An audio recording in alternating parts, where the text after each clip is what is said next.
NIL Now with Lauren Sisler and Kevin Jones. If you want to learn more about name, image, and likeness, you need to go to The Source. The NIL Now podcast from Headline Studio and Reddit highlights the biggest storylines with comments from key guests in the college and high school NIL space.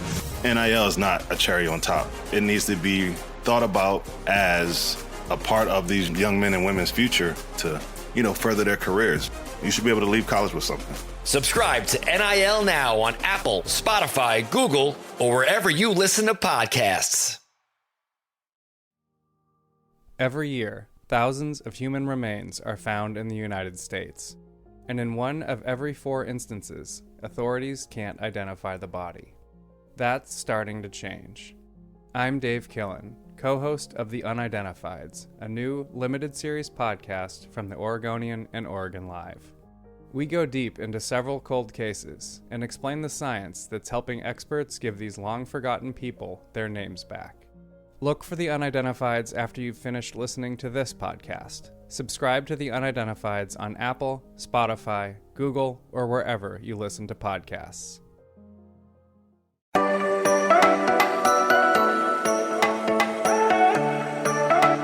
Yesterday was Taco Tuesday. You know, I have to sneak that one in. Today is Wacky Wednesday, Hump Day, whatever you want to call it. Or simply put, it's just Wednesday. If you can't tell, I'm excited because it is nice outside. And we are going to continue breaking down our winners and losers on the defensive side of the ball for the Bengals after the 2023 NFL Draft. We did the offense yesterday, so today's the defense's turn. Welcome into another post-draft edition of the Strictly Stripes podcast. Muhammad Ahmad, Andrew Gillis, and Mike Neislick. Gideon, glad to be here with you today. And before we get into it, folks, just a reminder, make sure you sign up for our Strictly Stripes newsletter. If you want to get all things Strictly Bengals content, go to cleveland.com/newsletters and click on the Strictly Stripes newsletter to sign up. It's free. It's in your inbox every morning, and you get all the insights, updates, and reporting from me, Mike, and Andrew. Again, go to cleveland.com/newspapers. So yesterday we had a really nice discussion, guys, on breaking down who won on the offensive side of the ball post-draft, who didn't win. So really no different today. We're going to talk about the defensive side of the ball. And I guess before I kind of say who I think is the biggest winner here, and there's multiple winners in this case, but who would you say is the biggest winner for the Bengals defense after the draft? Mike, you go first. I think I went first yesterday when we kicked this off with Joe Mixon. So I had the layup yesterday. You take this one. In terms of the biggest winner, I guess DJ Reader, just because they didn't draft a defensive tackle to sort of develop, and I don't think they have a guy on this line that really could replace him. So maybe he gets a short-term contract extension after this year. He's playing on the last year of his deal. Obviously he's a big piece of this team, a big piece of this defense. And so pretty straightforward in terms of we thought they could have added they added an edge rusher. Thought they could have gone interior instead, change up things. And, I think that would have been plausible in those first 3 rounds, but obviously they didn't. And, he's going to be the leader of this defense this year and could be here for the short-term future, at least. I think that would make sense for them to extend him for a little bit, especially if he plays at a high level this year. Yeah, my answer is kind of similar. I think you could say the same argument for BJ Hill. You look at kind of what DJ Reader gave you last year. He was pretty stout in the middle. You really felt his absence when he went out in week 3 against the Jets. So, you're talking about a guy who, you have DJ who's in the middle playing really well. We kind of talked about Mozzie Smith being an option for them, at 28, or if you want to move back or whatever. And, I think if Mozzie would have been the pick, let's just say, or if they had gone Brian Brzee, that's not DJ Reader, that's BJ Hill that's kind of getting bumped out of the rotation, or at least kind of having to share more snaps. So, I think that BJ Hill kind of emerges from this a winner. You're in a position where the front 4, I know they added a defensive end, but at least to start the year, the front 4 is exactly the same. I don't think that we really anticipated Hubbard or Hendrickson being kind of boxed out, even with a Miles Murphy pick. I don't think we think that now. And I just think that if there was a defensive tackle pick, DJ Reader wasn't really going to be kind of on the outs. It was going to be BJ Hill. And yeah, you can talk about the future, but I think BJ Hill's job, or at least his playing time, was kind of a little bit in jeopardy for 2023. So I think, them not adding an interior guy really, really helps him. So, Mike, do you agree with Andrew? Do you think that obviously you mentioned DJ Reader, Mike, or I'm sorry, Andrew says BJ Hill. I mean, do you think BJ Hill really is a winner? Like, do you think a defensive tackle pick would have affected him as much as DJ Reader? Well, I think BJ Hill has 1 year after this on his deal. He does. So and the dead cap money on him is 3.3 million, a little higher than they'd probably like to sort of part ways with him. So just in the short term, I just think that he wasn't as sort of much jeopardy in terms of, future wise. DJ Readers obviously has a contract up after the season, so that's why I kind of went the route that I did. I think BJ Hill will be here next year, just based on his contract. I mean, they didn't cut anybody this year really for cap savings, and so 3.3 sounds like too steep of a hill to climb. So that's why I didn't list him ahead of Reader. Yeah, I was gonna say, much like you guys, especially with Mike's pick, I was just gonna say DJ Reader. I think that is the biggest one out of the other ones, which we'll get to. But I think with him, I mean, he's in a contract year. He's nearing the age of 30. And the Bengals, like we've mentioned, other than like quarterbacks, obviously, they don't really like to extend guys past their 30s, with some exceptions, such as AJ Green, for example, who aren't quarterbacks. But even then, he left the team at the age of 33. So they don't like to go too far with guys in their 30s. So does it mean they move on from him? Not necessarily, but you could argue, since they didn't get somebody in the draft, do they maybe entertain a short-term extension? Absolutely. It's very much possible, especially if he stays healthy next year. After he missed 7 games last year with a knee injury, he stays healthy. He puts up the same numbers as last year, if not better. There's a strong case for that, especially if they can make it work with the post Joe Burrow cap savings, as I like to call it. But I think another winner, or I guess you could say winners out of this too, are Josh Tupou and more specifically Zach Carter.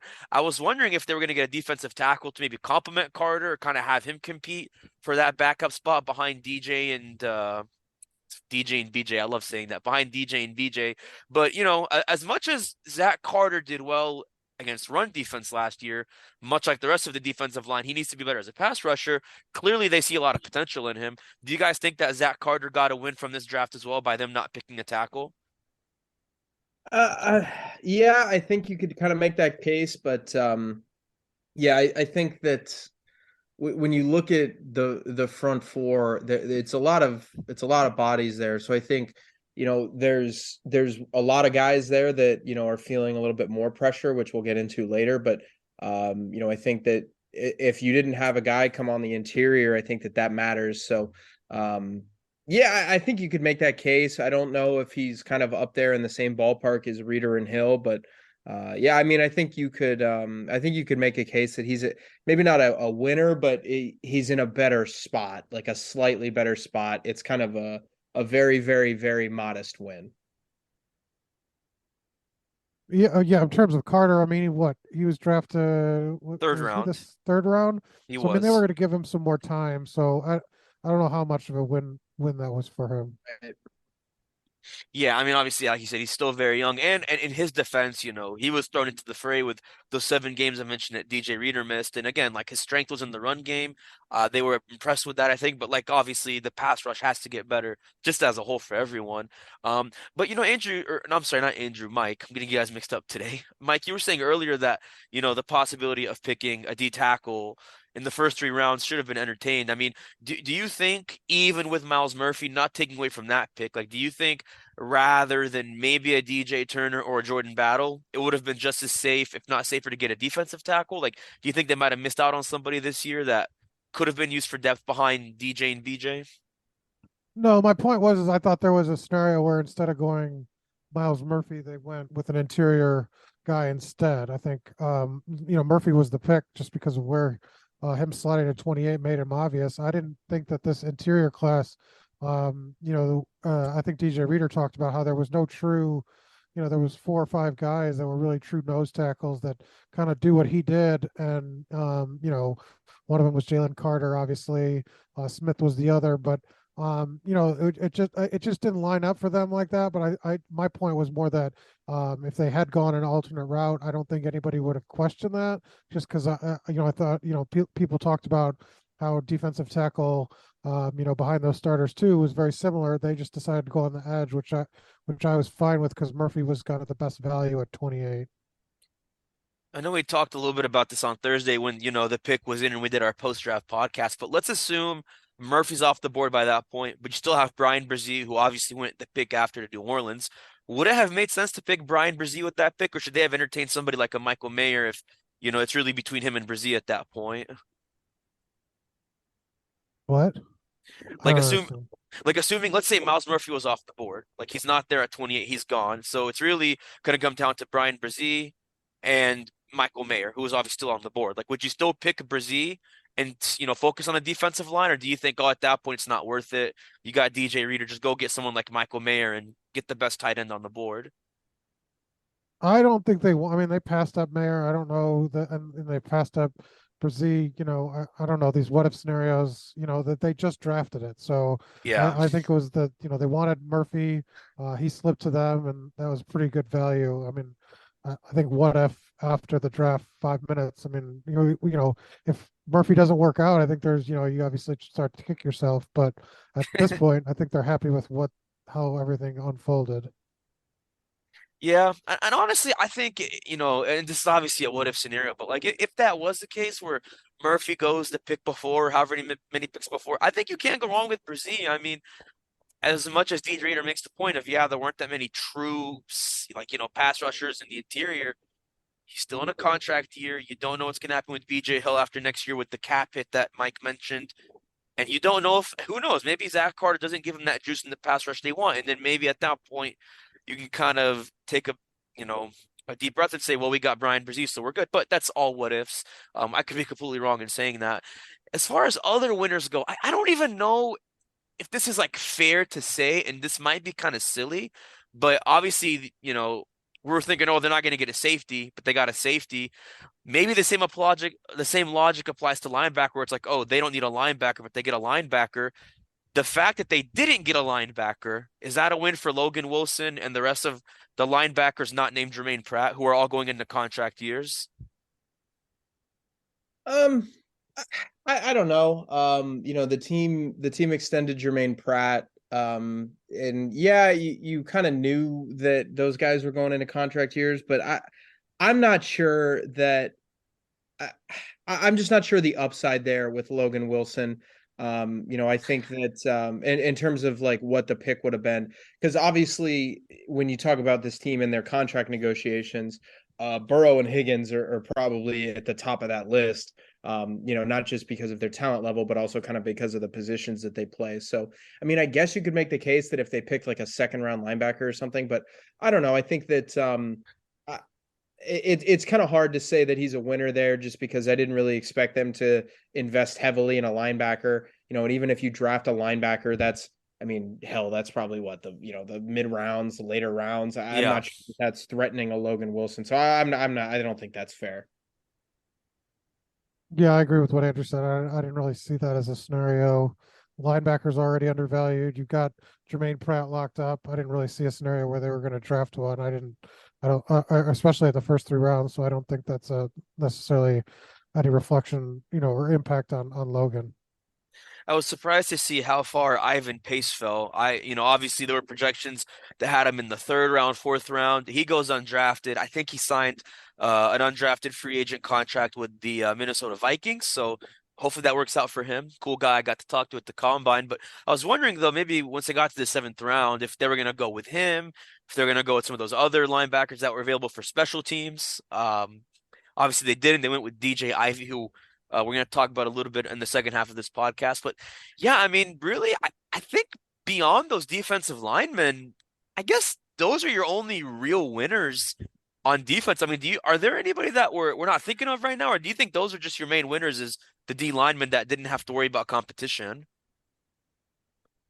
I think that just about covers it as far as winners go for the Yeah. defense, right? Yeah. I'm not, we'll get into kind of, I guess we'll get into the losers of this later and but I think that there's a lot of guys who, their plays stayed pretty much the same. So I don't, like with Logan Wilson, I'm not sure that, it's fair to say that, his stat, he's doing way better than he was because they didn't draft a linebacker. Like, I think you could make the case that like Akeem Davis Gaither was a loser from free agency where they brought back Jermaine Pratt, and Akeem Davis Gaither was kind of in that mix to see way more reps than he did a year ago. So I don't know if the draft really impacted anything like that. Yeah. Yeah, I agree. And honestly, I think like I'm with you guys on the linebacker spot. I just think I'm just trying to think like, is there any like winner out of this that like we're not thinking of? And no, I think that just about covers it. So if there's not that many winners, how many losers are there? Well, stay tuned because we're gonna break down all of that plus some more scenarios for the Bengals in training camp when we return right here on the Strictly Stripes podcast. All right, thanks for staying with us on the Strictly Stripes podcast. Before we get into the losers of the Bengals defense post NFL draft, and again, I say losers lightly, not seriously. It feels weird saying that. Same thing with the offense yesterday. But before we get into that, we talked about the Strictly Stripes newsletter earlier. I want to remind you guys to sign up for our Cincinnati Football Insider subtext service. It's fun. It's awesome. It's worth the $4.99 a month that you pay to get into it. But you get a 2-week free trial to start. A free trial, but for what exactly? Well, it's just everything I said. You get to talk to us, me, Mike, and Andrew. We text you, the fan. We give you everything you need to know before Twitter, before the web, before we even get on this podcast. Better yet, speaking of the podcast, we make you guys a part of the podcast. We answer your questions, and we toss questions to you guys that you can answer after the fact. So go to cleveland.com/Bengals and click on the blue banner at the top of the page to sign up and be a part of the best Bengals discussion out there. So we mentioned the winners for the Bengals defense for the post-NFL draft depth chart.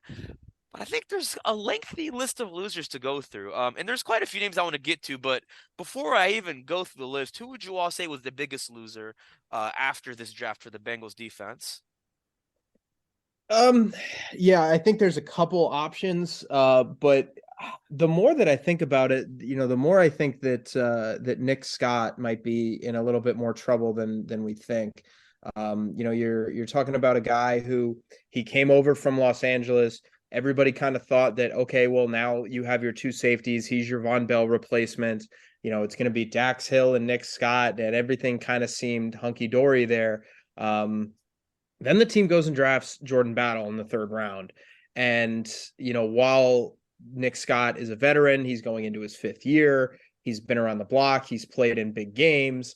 You can kind of list all of that. You don't draft a 3rd round pick for the sole sake of, oh, well, he's going to be a special teams guy and that's it. Like, I think when the Bengals talked about him, they were obviously very excited about him, and Jordan Battle, that is. They're obviously very excited about bringing him in, and they kind of mentioned that, yeah, well, special teams is immediately where he's going to play, and he's immediately going to be a factor there for us. But I think that, you don't have much of a financial investment in Nick Scott. You don't have a terribly large draft investment in Jordan Battle. I think that that's kind of a sneaky camp battle because everybody had just kind of written that position off and said, okay, well, there's your 2 starters, and there you go, and that's going to be the duo at the back end for the Bengals. Now I think that there's a bit of a battle there, so no pun intended. So I think that Jordan Battle and Nick Scott are going to be in in kind of a competition in training camp. And I just didn't see that one coming. I don't think a lot of people did. So I think it's fair to call Nick Scott a loser of the draft. Yeah, I don't know. I'd have a hard time seeing him start basically 2 rookies back there. I think you'd take a lot of lumps in that secondary without any experience. Dax Hill kind of admittedly said, he basically didn't really learn that position all that much last year. Was bouncing around at other spots, free safety I'm talking about. So Yeah, you're starting 2 rookies. I don't know, maybe midway through the year they could make that transition, but obviously it amps up the pressure a little bit. But I don't think he expected to come in and just kind of get handed the job. So I'm not sure how much We'll see. I think it's possible, but like I said, this defense, they need to play at a high level right from the start. And I think it'd be hard to have an all kind of rookie secondary, safety tandem in the secondary. For me, it was Chidobe Awuzie. Just with DJ Turner, they're obviously kind of planning another succession plan. He's coming back from that ACL, and obviously another guy facing a kind of a contract situation. So they're certainly, I think, preparing for a starting corners that would be Turner and Cam Taylor-Britt.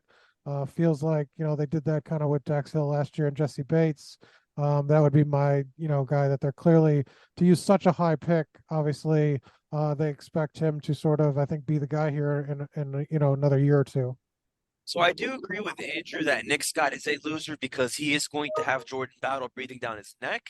Where I disagree, though, is saying that it's the biggest battle. I'm actually with Mike. Like, that's literally what I was going to say, Mike, is I think Chidobe Awuzie was the biggest loser from this draft. I mean, they draft DJ Turner in the second round. They draft Dax Hill in the first round last year. There's a lot of parallels there. And how ironic, they both played for Michigan. So, I mean, it's only a matter of time before you have not all, but like very pro Wolverines defensive backfield, in Cincinnati very soon because, let's say Chidobe does come back from that ACL injury and hopefully he comes back better than ever. Well, if he does and he plays really well and he's going to want to ask for a bigger deal next year, it's going to be tough because, I think this team knows with the Joe Burrow contract extension era coming, with a potential T. Higgins extension coming, same with Jamar Chase, like it's going to be really hard to keep all those defenders. And again, Awuzie is 28. He'll be 29 next year. Like I mentioned, he's going to be closer to 30. Same thing with Von Bell. He's going to be 30 next year. He didn't get an extension. The offer, I think, was similar. What he could have gotten was similar to what he's making in Carolina, but age probably came down to the guaranteed money. So I think, yeah, DJ Turner is going to be the future. It's going to be him and Cam Taylor-Britt. Just a matter of time, once we get through next season. I guess I don't know if he's the biggest loser because like I said, I think it's really Awuzie, but I think another loser from this draft was definitely, well, I think it's two guys, but I'm going to start with this one, and I think it's Trey Hendrickson. I think with the Miles Murphy pick, it's not going to impact how much Hendrickson plays next year. He's still going to start, but like I kind of mentioned this with Tyler Boyd with the Charlie Jones pick. Let's assume Trey Hendrickson's production keeps leveling off, which it really has the last 2 years, and then Miles Murphy, no matter how many snaps they give him, whether it be third down or they mix him in, he does well enough where it's like, you know what? Miles Murphy's good. Miles Murphy's young. Trey Hendrickson is about to turn 30 and he is expensive. Let's cut him loose. I think there's going to be some pressure on Hendrickson at that point because he's got 2 years left on his deal. But do you guys agree that, like, in some ways, Trey Hendrickson is a loser from this draft? I think long term, yeah. You kind of just map out the future of this roster. I mean, obviously, you have the major contracts that are coming in Joe Burrow. Jamar Chase is going to get paid. It still kind of sounds like they want to pay T. Higgins. So I mean, you're going to go into next year. Trey Hendrickson's going into his age 30 year next year. With $17.5 million against the cap. Yep. That's a lot of money. So I don't know. I think I think Hendrickson, if Miles Murphy turns into what the Bengals want him to be, if you kind of get first round production or see flashes of it, and I'm talking something like, gets 5 sacks in a reserve role and plays well, things like that, where you can see building blocks. I think it's really, really difficult to kind of envision Trey Hendrickson in Cincinnati long term, just because he's got this year and next year under contract with Miles Murphy on the roster now. You've got some competition there. So I think that there's that. I think, to kind of piggyback off this, I think another guy that you could point to is a loser is Joseph Osai. Oh yeah. You're talking about, that's what I was going to say. Yeah, you're talking about a defensive end group where, last year Osai was kind of the guy who, people don't really remember this because of the way the game ended, but his best game of the year was that AFC Championship game. In my opinion, I thought, he played pretty well. So you can look at Osai as one of those guys who, okay, well, he was your kind of your third option there, at defensive end behind Hubbard and Hendrickson, and now you've got Murphy in the mix. And while I don't think Osai is necessarily going to like ride the bench all year, you're still going to need him. Injuries are going to happen. You're going to need, different schemes and things like that. I think Osai is kind of a short-term loser, while Hendrickson might be kind of a long-term loser here. Yeah, and Osai just can't stay healthy. I mean, obviously he's already battling back away from another injury. Had two injuries in that game. I think he's already back from the knee injury, but the torn labrum, obviously he's trying to work through. So, just a guy that can't stay healthy right now in the first 3 years of his career. Yeah, and he actually should mention he will not be participating in the voluntary workouts because of his injury. He said he's going to try to walk through OTAs with the hope and aim of being back in training camp, but he said himself it's up to the doctors. That's just kind of his own personal timeline. So, yeah, I mean, like he's not even really going to get as much work in this offseason leading into training camp, and you don't know how much it's going to affect him. But, I mean, those are the main two losers on the defensive line as far as like, the Miles Murphy pick goes. But you can go a step further and say Cam Sample, Jeff Gunner, like those guys, Terrell Basham. I mean, that's competition. Like that's a lot of defensive bodies that are going to be competing to be on that line. Like the same thing happened last year. They had Jeff Gunner, Khalid Kareem, Cam Sample, and obviously Hubbard and Hendrickson. And Kareem was hurt. He went to the practice squad. He's taken from Indianapolis. Like one or two of those guys is not going to make that roster. They're going to, at best, be a practice squad wave to where they're just going to hope to get called up in the event of injury. So, I mean, that's going to be a lot of competition for those reserve guys who, were in a comfortable place last year. So anything but comfort this year. I guess, looking at other losers. So you mentioned Nick Scott, Dobie Awuzie, the defensive lineman. I mean, I'm just saying this to throw this out there. This is probably pointless, but I mean, we should mention the Bengals got not one, but two cornerbacks. They get DJ Turner. They used that last seventh round pick with DJ Ivy. That essentially guarantees that like Eli Apple and Trey Flowers are not coming back. I think that was already implied, to be honest, because I think if they were going to be back, they would have been back by now. But those two picks essentially confirm that. So if you want to go a stretch and say Eli Apple and Trey Flowers are losers, not literally speaking, I would say that's the case. But again, that's just a stretch, kind of like the Logan Wilson pick. But who else would you say, whether it be other positions or depth wise, who would you say also lost from this, Bengals defense? Or you think that just about covers it? Well, so we need to mention it because we didn't do it yesterday, and there's not really a way to fit it. Drew Chrisman, obviously, I think That's fair. That's fair. Yeah, I didn't know whether to kind of throw that on the offensive or defensive side of the ball. But the Bengals picked a punter. Whenever you draft a specialist, it kind of sends a message to the other specialist that's on the roster at that point. You draft a guy who has really good hang time. That's kind of the thing when you talk about Robbins coming from Michigan. Everybody kind of hypes up his ability to do that. He didn't have a touchback last year.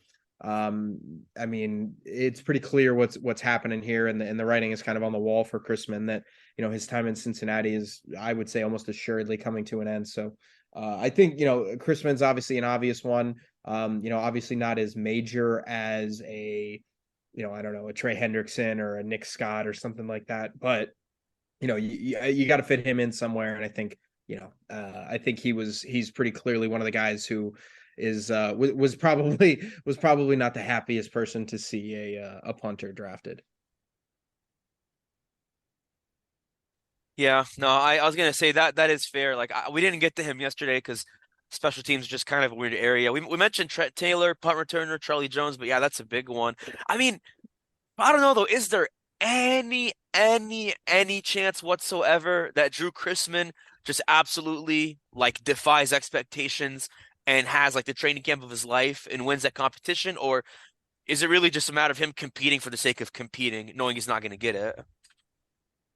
Well, I mean, they'll have a competition. I mean, anything could happen. And, I would say they carried two punters on the practice squad last year. The increased number of players you could have, it means you could have special teams players on there and not have to worry. I mean, they had a long snapper on there and a punter. So I would say that there are possibilities for him, that way. So, I mean, I would go out and compete and view it as an open competition because, anything could happen. Anything can happen indeed. We should also say, although we're talking defense today, we mentioned Jake Browning as a winner yesterday. Maybe there's an asterisk with that because the Bengals just added Trevor Siemian after Brandon Allen left in free agency this morning to the 49ers, which that was a good move by Kyle Shanahan because what you got Brock Purdy, Trey Lance, Sam Darnold, and now Brandon Allen. With that carousel last year, I think that's a very safe move to have. But yeah, he's gone. So they bring in Trevor Siemian, who visited the team before the draft. No shocker there. Is Jake Browning still a winner here, or is it going to be Trevor Siemian's time to shine at backup? Well, no, I don't think you. I think you kind of have to revoke that status, but I wouldn't consider him a loser. I mean that truly kind of sounds like, if punting, if we're gonna say that punting is a true competition, even if Robbins kind of feels like he has the inside track there, a quarterback feels like truly a competition. That kind of feels like something that that can come down to preseason games and stuff like that. So. Yeah, I think that you probably have to say that Browning isn't a winner at this point. I mean, they're probably going to bring in another quarterback arm just to kind of have a camp body there. But yeah, I mean, you're going to have a backup competition for Joe Burrow, and Jake Browning kind of sounds like he's going to be given every indication, or we've been given every indication, excuse me, that Jake Browning is going to have a chance to win that job. So. Yeah, I don't know. I think that it's kind of fair to say that he was hurt by the Trevor Siemian signing, but I don't think it necessarily means he's doomed or anything like that. So I still think you want to keep a veteran around. I mean, just because Jake Browning wins the job, he still hasn't played in a game, and I think that'd be pretty scary to have that as your primary backup quarterback. Yep. Yeah, I bet to say there's really not much there other than that. I agree with all of that. Just to wrap up, so I was thinking about this yesterday because I don't really watch the NBA that much. I don't know if you guys watch it that much either. I think you've mentioned it on this pod. I know you do a little bit, Andrew. Mike, you don't watch NBA, do you? No. So the reason why I bring this up is because so we're in the conference semifinals, in the NBA playoffs, and on the Western Conference you have the 7-seeded Lakers and the 6-seeded Warriors. Eastern Conference you have the 8-seeded Heat, which that is still crazy to me. The 8-seeded Heat and the 5-seeded Knicks, meaning all four of those teams had to have some pretty big first-round upsets to get to where they are, in the semis, which makes me wonder, with that same logic, are we ever going to see, okay, so two parts of this. So the first part, are we ever going to see a 7 seed in the NFL win a wild card game? We've only had this for 2 years. We're going into year 3 with a 7 seed. Is it going to happen? Or is it kind of like the 16 seed in the NCAA tournament where it's like, yeah, good luck? well, I was going to say, yeah, it's certainly not that. I mean, the last. I mean, we've had 4 7 seeds. The 2021 Eagles, they were 9-8, and they were kind of on the rise. And they ran into the Buccaneers, and you have They the got Steelers. crushed. They were, I think, like 9-8, or no, they tied the Lions that year, so they were Yeah. 9-7-1, and that team was kind of a shell. And you've got the 9-8 Dolphins this year. You've got the 9-8 Seahawks this year. It's going to happen because, I mean, you're going to have a team, you're going to have a 7 seed. You're going to have a year where like a team gets, they're 12-5 and they split they win the 2 seed because of whatever. But yeah, I mean, it's going to happen. I just, when you start to get kind of down the list of teams, it becomes a lot more difficult to find really good quarterbacks. And, typically in these situations, you want to lean on really good quarterbacks. So a lot of these games have been blowouts in the 2-7 game. I know Miami kept it close this year, but Buffalo did kind of run out of gas towards the end of the year. So I don't know. I think you're not ever going to see parity like you see. This is typically weird for the NBA. I think a better example would be the NHL. Like every year in the NHL, there's always major upsets in the Stanley Cup playoffs. You see like the best regular season team of all time just lost in the first round of the playoffs in Game 7, and while it's a huge upset, everybody kind of went, yeah, well, that's hockey. It just kind of feels like you're never going to have that level of parity. And I think, it's going to, you look at the years that go by, typically the teams that make it are the higher seeds. So. Yeah, I don't see why you wouldn't. I mean, it's only been in place 2 years. Yeah. 2 6 seeds have made the Super Bowl before. You're going to have a situation where quarterback misses the first 8 games, a starter comes back, they make the playoffs, and they're the best team, in the league necessarily with that guy, but they just didn't have him, so they have a lower record. And I don't know that the comparison's apt with the NBA anymore because, better teams, load management. Your stars are resting, a third of the season. So, they basically say the regular season doesn't matter. So, I don't know that comparison's fair. The NFL is much differently structured. Does the 7 seed ever make the Super Bowl? Sure. Yeah, sure. Why not? Maybe a I- team's quarterback gets hurt midway through the year and they finish the stretch 7-1, and then they make it as a 9-8 record and they go to the Super Bowl. I don't know. Sure. Why not? Who loves? Yeah, who doesn't love parody? it's hard to know with kind of without specifics there, but I love parody. I hope you guys do. Well, anyways, that is all the time we have for today. That rounds out our NFL draft recap. Stay with us. Tomorrow we're going to do a sort of reset, if you will, of the depth chart and look at the biggest storylines going into the rest of voluntary workouts before OTAs and the rest of the offseason. But once again, for myself, Andrew and Mike, I'm Mohammed Ahmad. We will see you on Thursday.